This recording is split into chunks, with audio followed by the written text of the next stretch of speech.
Em 22 de dezembro de 2025, exatamente um ano depois de um dos colapsos mais simbólicos da infraestrutura recente do país, a travessia sobre o rio Tocantins voltou a existir. A reinauguração da ponte Juscelino Kubitschek de Oliveira não marca apenas a entrega de uma estrutura física, mas o fechamento de um ciclo raro. Destruição, resposta emergencial e reconstrução concluída em menos de 365 dias. No fim de 2024, o cenário era oposto. O vão central da antiga ponte cedeu de forma abrupta, levando veículos ao leito do rio, interrompendo a BR-226 e expondo, em segundos, décadas de sobrecarga, manutenção insuficiente e dependência excessiva de uma única travessia. Agora, no lugar do silêncio depois do estrondo, existe uma nova ponte, mais longa, mais larga e com um vão livre maior. Neste vídeo, você verá como o colapso revelou fragilidades, como a engenharia respondeu com rapidez e método, e por que essa obra se tornou um raro exemplo de quando o Brasil decide agir e consegue entregar. A história do desabamento da antiga ponte Juscelino Kubitschek de Oliveira começa muito antes do dia em que o vão central cedeu.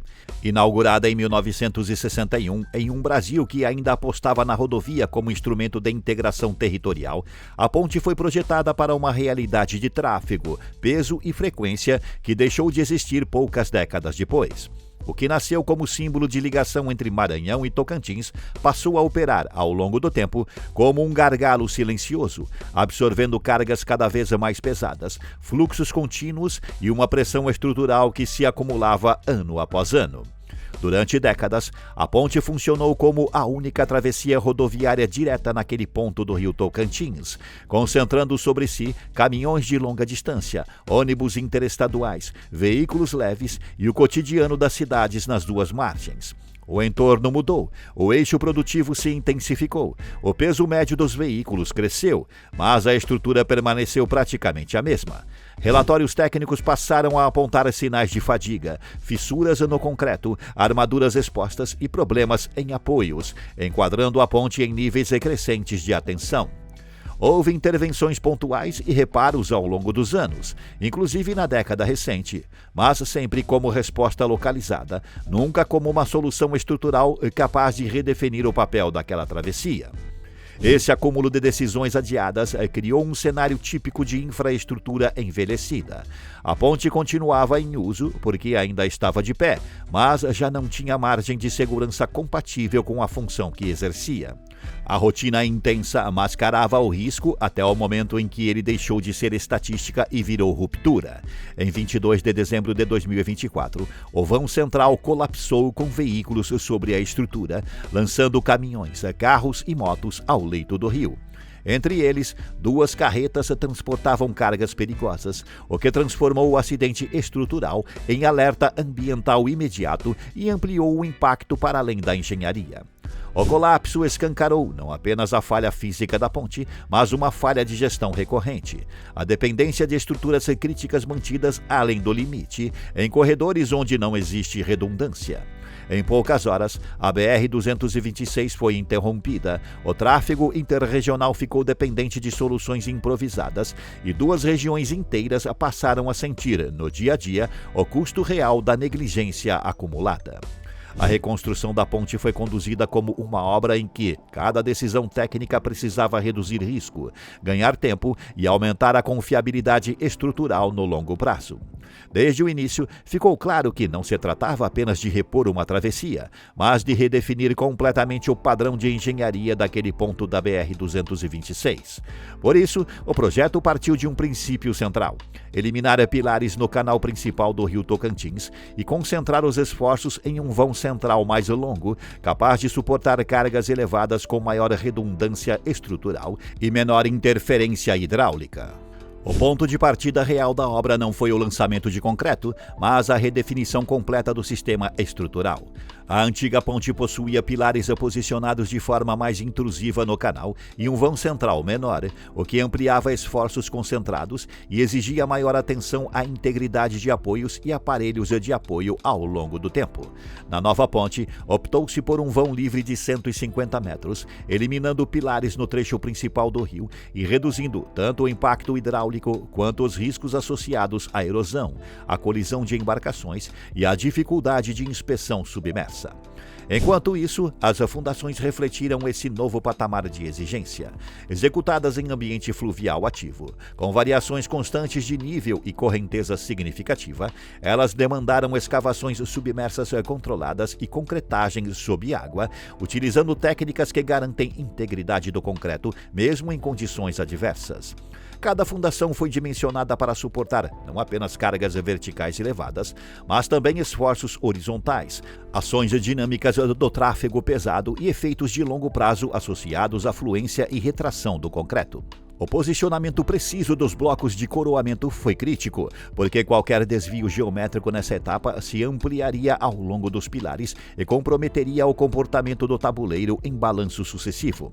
Os pilares, por sua vez, foram projetados com seções mais robustas e geometria simplificada, privilegiando resistência, estabilidade global e facilidade de inspeção futura. Além de suportarem o peso próprio e as cargas móveis, esses elementos foram dimensionados para absorver variações térmicas significativas, ações de vento e efeitos combinados de tráfego simultâneo, garantindo que a ponte opere com folga estrutural, mesmo em cenários de carregamento extremo. O espaçamento entre pilares também foi pensado para permitir a coexistência eficiente de dois sistemas construtivos distintos, vigas pré-moldadas nos acessos e tabuleiro protendido no vão central. No trecho mais sensível da obra, o vão principal, a engenharia adotou o método do balanço sucessivo, uma escolha diretamente ligada à necessidade de vencer grandes vãos sem escoramentos no leito do rio. O tabuleiro avançou a partir dos pilares principais em aduelas sucessivas, cada uma concretada em formas móveis apoiadas na própria estrutura já executada. Após a cura inicial, entravam os cabos de proteção, tensionados de acordo com sequências rigorosamente calculadas para equilibrar os momentos refletores e controlar deformações. A instrumentação e o controle topográfico tiveram um papel decisivo nesse contexto. Leituras frequentes permitiram verificar deslocamentos verticais e horizontais, comparar os resultados com os modelos de cálculo e ajustar o avanço das aduelas sempre que necessário. O fechamento do vão central representou o ponto mais crítico da execução, exigindo ajustes finos com macacos hidráulicos e aplicação de graútes de alta resistência para garantir a transferência correta de esforços entre os dois balanços que avançaram por meses de forma independente. Enquanto o vão central avançava, os acessos foram executados com forte grau de industrialização. Vigas pré-moldadas e pré-lajes foram produzidas em série, com controle rigoroso de resistência e geometria, e lançadas com guindastes de grande porte em operações de alta precisão. Essa estratégia reduziu o tempo de trabalho sobre os apoios, diminuiu interferências no eixo principal e permitiu que novas etapas fossem iniciadas logo após a conclusão estrutural. O tabuleiro final incorporou soluções voltadas à durabilidade e à operação segura no longo prazo. A impermeabilização protege o concreto contra infiltrações e agentes agressivos. O pavimento foi dimensionado para tráfego pesado contínuo e os dispositivos de segurança, como barreiras New Jersey, guarda-corpos e passeios laterais, organizam fluxos e ampliam a margem de proteção em situações críticas. A rapidez com que a nova ponte foi erguida não pode ser explicada apenas pelo uso de um método construtivo eficiente, porque obras em balanço sucessivo existem no Brasil há décadas e, ainda assim, raramente avançam nesse ritmo. O que diferencia este caso é a convergência incomum entre decisão administrativa, definição clara de escopo e execução sem interrupções artificiais. Desde o início, não houve dúvida sobre o que deveria ser entregue, nem espaço para revisões sucessivas de projeto, mudanças de traçado ou rediscussões de capacidade. A ponte nova nasceu com parâmetros fechados, pensados para o tráfego real do corredor, e isso permitiu que a engenharia se concentrasse em construir e não em renegociar a própria obra enquanto ela acontecia. Outro fator decisivo foi a forma como o canteiro foi organizado para trabalhar em paralelo, algo que nem sempre ocorre em grandes obras públicas. Enquanto uma frente avançava nas fundações e pilares do eixo principal, outras já produziam elementos estruturais fora da linha do rio, antecipando etapas que tradicionalmente ficam em espera. Essa lógica reduziu o chamado tempo morto da obra, aquele intervalo em que equipes e equipamentos ficam parados aguardando a conclusão de fases anteriores. Aqui, o cronograma foi desenhado para que diferentes sistemas evoluíssem ao mesmo tempo, encurtando drasticamente o caminho até os 90% de execução alcançados em cerca de 10 meses. Essa rapidez também foi consequência direta da ausência de ambiguidades institucionais. A obra nasceu como resposta a um colapso com vítimas, impacto ambiental e interrupção de um eixo rodoviário nacional, o que eliminou a tolerância a atrasos burocráticos.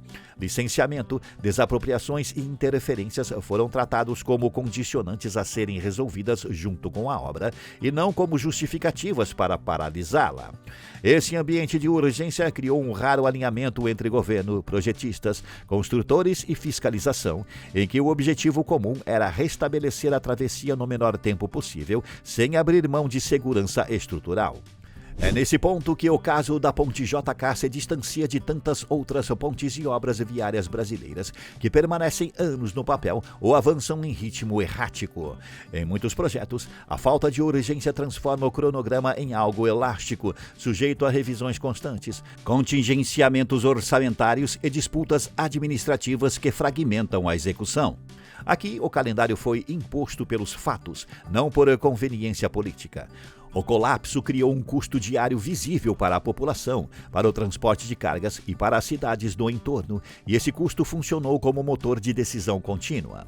Com a entrega da ponte e a liberação do tráfego, esse contraste fica ainda mais evidente.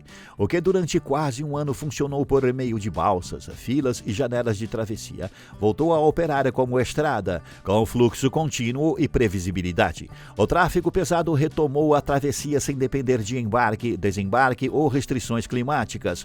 O transporte de passageiros deixou de incorporar o rio como variável de tempo e as cidades nas duas margens voltaram a se integrar de forma direta. A ponte passou a cumprir novamente seu papel básico, que é justamente o mais invisível quando tudo funciona: permitir que pessoas e mercadorias atravessem sem perceber que existe ali um ponto crítico de infraestrutura.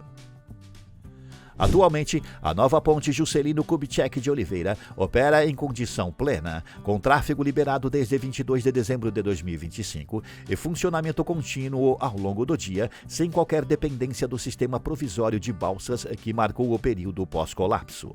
A travessia voltou a cumprir o papel para o qual foi projetada, funcionando como parte integrante da BR-226 e absorvendo novamente o fluxo rodoviário que conecta Maranhão e Tocantins, tanto no deslocamento cotidiano da população local, quanto no transporte interregional de cargas.